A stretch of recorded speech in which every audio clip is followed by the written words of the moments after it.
Perkembangan Gereja oleh Sarim Teresihite, dosen pengampu Natalius Peter Sipasuta. Yang pertama, pengertian gereja. Gereja adalah tempat yang bisa memberikan setiap orang dapat menerima didikan rohani yang sesuai dengan apa yang tercantum dalam Alkitab. Menurut KBBI, gereja adalah gedung atau rumah, tempat berdoa, dan melakukan upacara agama Kristen, dan atau badan organisasi umat Kristen yang memiliki satu kepercayaan, ajaran, dan tata cara ibadah. Sejarah gereja. Sejarah gereja merujuk pada perkembangan dan evolusi gereja Kristen sejak awal pendiriannya pada abad pertama Masehi hingga saat ini. Fungsi gereja.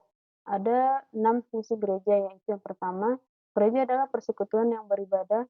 Orang belajar beribadah dengan memenuhi bagian dalam kebaktian. Yang kedua, gereja adalah persekutuan yang menebus, yang artinya kebutuhan dasar pada anggotanya terpenuhi dan hubungan yang terputus dapat dipersatukan serta disembuhkan kembali.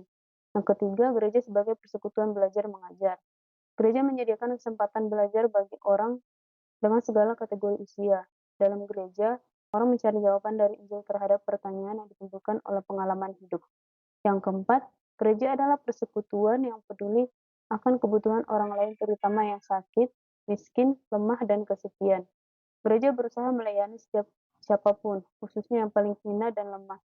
Yang kelima, gereja adalah persekutuan yang ingin membagikan iman kepada orang yang belum menerima kabar baik. Dan yang terakhir atau yang keenam, gereja adalah persekutuan yang bekerja sama dengan kelompok lain, baik kelompok yang berbeda agama, sosial, dan lain-lain. Perkembangan awal gereja. Yang pertama, asal-usul gereja yaitu Pentakosta dan penginjilan. Gereja perdana bermula pada peristiwa Pentakosta yang terjadi sekitar tahun 33 Masehi. Pada hari itu Roh Kudus turun atas para murid Yesus, menguatkan mereka untuk memberitakan Injil dan membentuk komunitas iman yang pertama.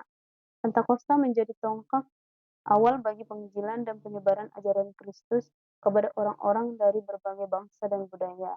Penginjilan dilakukan oleh para rasul dan penginjil awal seperti Petrus, Paulus, dan Barnabas, memainkan peran penting dalam pertumbuhan gereja. Mereka memberitakan keselamatan melalui Yesus Kristus dan membaptis orang-orang yang mempercayainya, membentuk jemaat-jemaat lokal di berbagai kota dan wilayah. Yang kedua, memimpin awal gereja, yaitu rasul dan penginjil.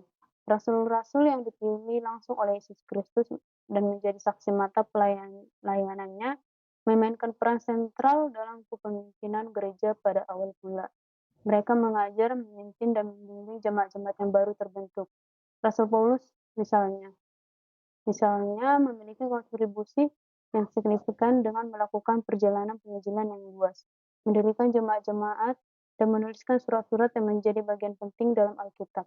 Selain rasul, terdapat juga penginjil-penginjil lain seperti Markus, Lukas, Yohanes, yang melalui tulisan-tulisan mereka menggambarkan kehidupan dan ajaran Yesus Kristus, serta peristiwa-peristiwa awal gereja. Yang ketiga, perkembangan teologi dan doktrin awal. Ada periode awal gereja, terjadi pula perkembangan teologi dan doktrin yang penting. Para rasul dan pemimpin gereja menghadapi berbagai tantangan teologis dan perbedaan pendapat yang perlu diatasi. Beberapa doktrin dan keyakinan fundamental Kristiani mulai dirumuskan dan dikembangkan. Contohnya, Konsili Yerusalem pada tahun 50 Masehi membahas permasalahan mengenai hubungan orang-orang non-Yahudi dengan hukum Taurat. Keputusan konsili ini menetapkan bahwa orang-orang non-Yahudi yang memeluk iman Kristen tidak perlu mengikuti seluruh tuntutan hukum Taurat. Selain itu, teologi tentang keilahian, dan kemanusiaan Yesus Kristus juga dibahas dan didefinisikan dalam berbagai konsili ekumenis pada abad-abad berikutnya. Doktrin-doktrin seperti Tritunggal, inkarnasi, dan keselamatan melalui iman dalam Yesus Kristus menjadi dasar bagi keyakinan Kristen. Terjadinya reformasi gereja di negara Jerman. Yang pertama, reformasi di Jerman. Martin Luther, tokoh reformasi gereja di Jerman. Awal gerakan reformasi gereja Protestan terjadi di Jerman. Mengapa terjadi di Jerman? Jerman yang sekitar abad ke-15 sampai ke-16 masih merupakan negara agraris atau masih negara keterbelakangan jika dibandingkan negara-negara Eropa lainnya. Sektor industri perdagangan yang belum berkembang seperti di Inggris dan Italia. Katolisisme yang konservatif paling kuat di negara ini.